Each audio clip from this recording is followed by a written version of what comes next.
ఆంధ్రప్రదేశ్ ప్రభుత్వం ప్రతిపాదించిన గోదావరి బనకచర్ల ప్రాజెక్టు మీద రెండు తెలుగు రాష్ట్రాల మధ్య వివాదం నడుస్తోంది.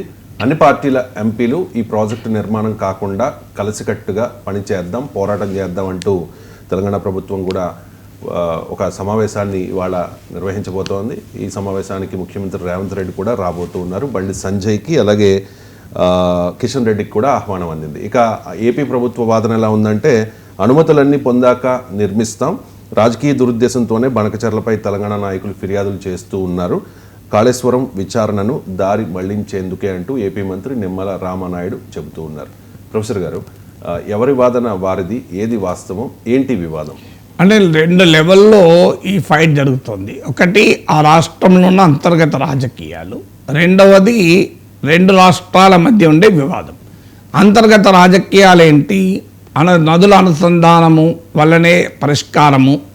అందువల్ల కృష్ణా నది పైన ఇక కొత్తగా నిర్మాణం చేయడానికి ఏమీ లేదు, ప్రకాశం బ్యారేజ్ తర్వాత ఏమీ లేదు, అవకాశం కూడా లేదు. అందువల్ల మీకు కృష్ణా నదిలో నీళ్లు లేవు కనుక గోదావరి నదీ జలాలను మేము బనకచర్ల తీసుకెళ్ళి అక్కడి నుంచి రాయలసీమకు తీసుకెళ్తాం అనేది వాదన. గోదావరి కృష్ణా పెన్నార్ల అనుసంధానం అవుతుందని, దాని ద్వారా ఆంధ్రప్రదేశ్ సస్యశ్యామలం చేస్తామనేది తెలుగుదేశం వాదన. కానీ దానికి తెలంగాణ అభ్యంతరాలు చెప్తుంటే వైఎస్ జగన్ మౌనంగా ఉన్నాడని ఇప్పుడు జగన్ పైన కూడా అటాక్ చేస్తున్నారు. సో అందువల్ల అక్కడ అంతర్గత రాజకీయాలు ఆంధ్రప్రదేశ్లో ఉన్నాయి.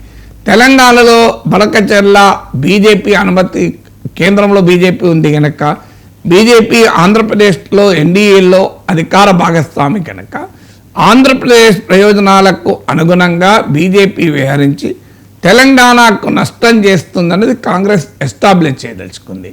అందువల్ల కాంగ్రెస్ పార్టీ కూడా ఇలా అఖిలపక్షం పెట్టి కేంద్ర మంత్రులు కూడా పిలిచి, కిషన్ రెడ్డి, బండి సంజయ్ బీజేపీ ఎంపీలే కాదు, వాళ్ళు కేంద్ర మంత్రులు, రేపు బనకచర్ల ముందుకు పోవాలంటే కేంద్ర ప్రభుత్వమే అనుమతి ఇవ్వాలి.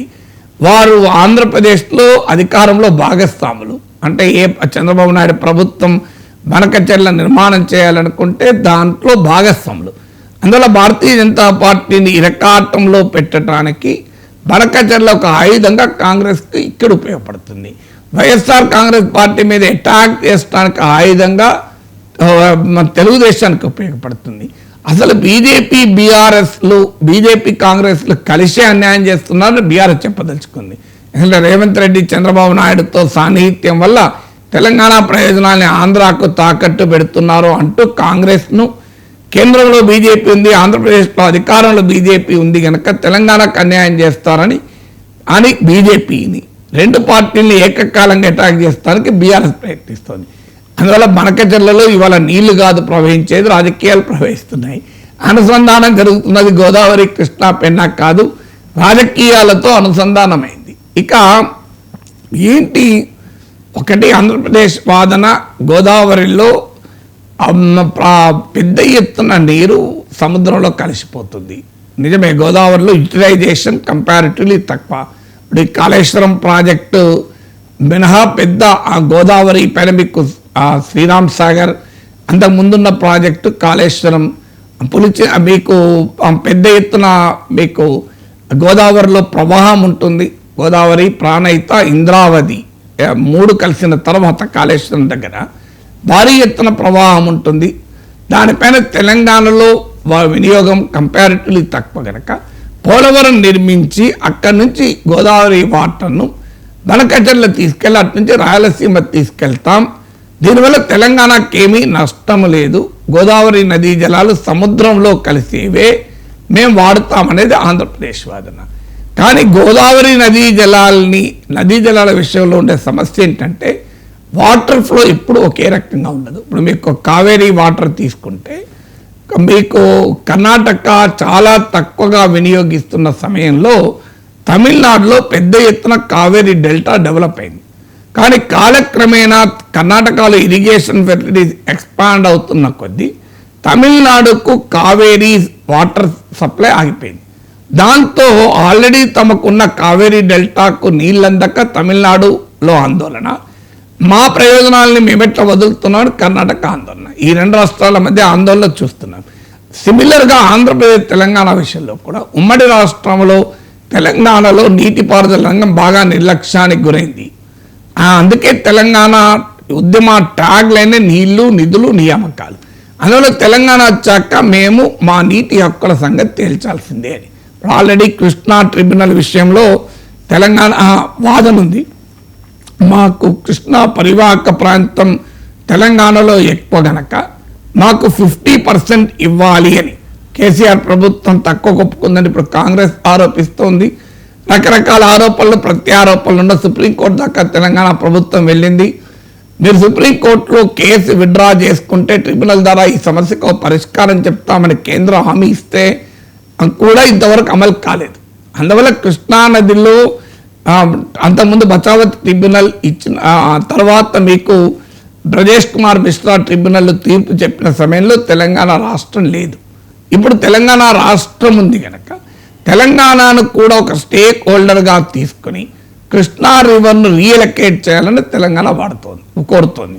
ఆంధ్రప్రదేశ్ దానికి ససేమిరా అంటుంది. అంటే కృష్ణా జలాల్ని రీఎలకేషన్కి ఆంధ్రప్రదేశ్ వ్యతిరేకం. ఎందుకంటే తెలంగాణలో ఇరిగేషన్ వెళ్ళి డెవలప్ కాకముందు మీకు ఆంధ్రలో కృష్ణా డెల్టా డెవలప్ అయింది. సో ఇప్పుడు సేమ్ నేను కర్ణాటక, తమిళనాడులో ఏం జరిగిందో అదే జరుగుతుంది. తెలంగాణలో కృష్ణా నది వినియోగము తెలంగాణ వాటాకు అనుగుణంగా గనక పూర్తి స్థాయిలో వినియోగిస్తే ఆటోమేటిక్గా అంతకు ముందు పొందిన ప్రయోజనం దెబ్బతింటుంది. అందువల్ల ఈ ఆందోళన ఆంధ్రలో వ్యక్తమవుతుంది. అందువల్ల దీనికి పరిష్కారం ఏంటి? తెలంగాణ 11 ఏళ్ళైంది రాష్ట్రంగా ఏర్పడి. కృష్ణా, గోదావరి నదీ జలాలపైన ఆల్రెడీ ఉమ్మడి రాష్ట్రం ఉండగా ట్రిబ్యునల్ అవార్డ్స్ ఉన్నాయి. సో ఇప్పుడు దానికి పరిష్కారం ఏంటి? మరి ఇప్పుడు రాష్ట్రం అంటూ ఏర్పడ్డాక అనివార్యంగా ఆ రాష్ట్రము నా హక్కుల సంగతి ఏంటి అని అడుగుతుంది. సో ఆ ప్రజలు, రాజకీయ నాయకులు ఏంటంటే తమ ప్రయోజనాల కొరకు అన్ని వాదాలను రెచ్చగొడుతూ ఉంటారు. అన్ని రకాల ప్రాంతీయ వాదాలని రగిలిస్తూ ఉంటారు. కానీ అల్టిమేట్గా పరిష్కారం కావాల్సింది రాజ్యాంగము, చట్టము, రూల్ ఆఫ్ లా ప్రకారం పరిష్కారం కావాలి. మన దేశంలో inter state water distribution act ఉంది. దాని ప్రకారం రాష్ట్రాల మధ్య ఉండే జల వివాదాల్ని ట్రిబ్యునల్స్ ద్వారా పరిష్కారం చేస్తారు. అందువల్ల ఇప్పుడు కృష్ణా, గోదావరి నదీ జలాల్ని గతంలో మా కృష్ణా నదీ జలాల్ని మహారాష్ట్ర, కర్ణాటక, ఉమ్మడి ఆంధ్రప్రదేశ్ ఉపయోగించుకునేది. గోదావరి నదీ జలాల్ని మహారాష్ట్ర, ఉమ్మడి ఆంధ్రప్రదేశ్, ఇప్పుడు తెలంగాణకు కూడా ఇందులో యాడ్ అయింది. అందువల్ల తెలంగాణ కూడా ఒక స్టేక్ హోల్డర్గా తీసుకుని ఒక relook at Krishna Godavari waters, అదొక పరిష్కారం. అంటే ఫేర్గా ఏ రకంగా బేసిన్, ఒక నదీ పరివాహక ప్రాంతంలో ఉండే ప్రజల హక్కులేంటి, లేదు ఇతర ప్రాంతాల్లో ఉండే ప్రజల అవసరాలేంటి. ఇప్పుడు రాయలసీమ ఉంది, రాయలసీమ కృష్ణా గోదావరి నదీ పరివాహక ప్రాంతంలో లేదు. కానీ గోదావరి నదీ జలాలు మీరు రాయలసీమకి ఎలా పట్టుకెళ్తారన్నది తెలంగాణ వాదన. కానీ రాయలసీమలో ఉన్న దుర్భిక్ష ప్రాంతం ఉంది, మనకి మంచినీటి అవసరాలు, కనీసం ఒక్క సాగునీటి అవసరాలు, పరివాహక ప్రాంతంలో కూడా ఒక్క పంటకైనా కనీసం మొదలు నీళ్ళు అందాలి.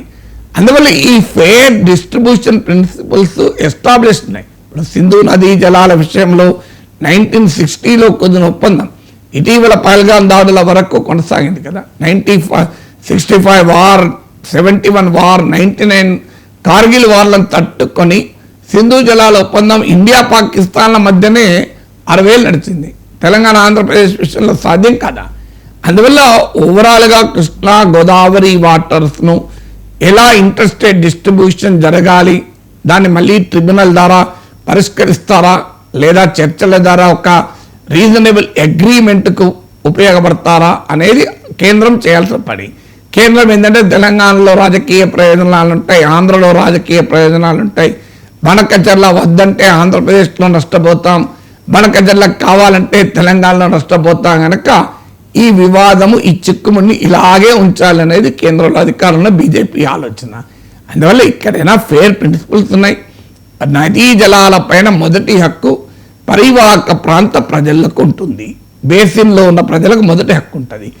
రెండవది ఆ హక్కును కూడా ఆ పరివాహక ప్రాంత రాష్ట్రాల మధ్య ఫేర్ డిస్ట్రిబ్యూషన్ ఉండాలి, డిస్ట్రెస్ ఫార్ములా ఉండాలి. అంటే నీరు సరిగా అందుబాటులో లేనప్పుడు కూడా ఎలా పంచుకోవాలి, అంటే పూర్తి స్థాయిలో అందుబాటులో ఉన్నప్పుడు ఫార్ములా వేరు, డిజిటల్ ఫార్ములా వేరు.